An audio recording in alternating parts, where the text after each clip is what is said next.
Orang yang bahagia sama hidupnya sendiri itu nggak bakal pernah nyakitin orang lain. Jadi kalau misalkan lu tuh disakitin ataupun diserang orang gitu ya, dijatohin, diomongin di belakang, itu tandanya orang tersebut itu nggak bahagia sama hidupnya.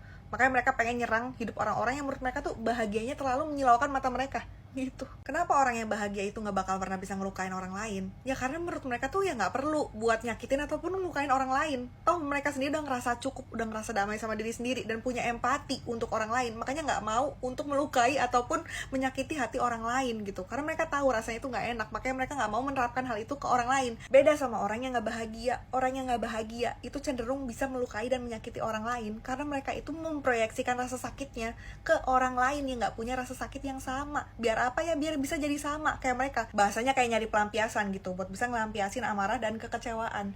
Karena bagi orang-orang yang gak bahagia ya, dengan menyakiti dan melukai orang lain, itu merupakan cara mereka untuk bisa sembuh. Karena dengan menyakiti dan melukai orang lain itulah mereka itu jadi bisa ngerasa sedikit jauh lebih baik dan jauh lebih kuat. Karena mereka berhasil membuat orang lain itu jadi bisa punya rasa sakit dan luka yang sama seperti yang mereka punya gitu. Jadi istilahnya kayak ya udah, kalau gue nggak bahagia, gue juga pasti bakal bikin lu tuh jadi nggak bahagia juga, biar lu jadi sama kayak gue, sama-sama nggak bahagia gitu. Makanya orang yang nggak bahagia itu pasti cenderung bisa nyakitin dan melukain orang lain, sedangkan orang yang berbahagia itu nggak akan pernah bisa dan mau untuk menyakiti maupun melukai orang lain gitu, besties. Terima kasih, bye.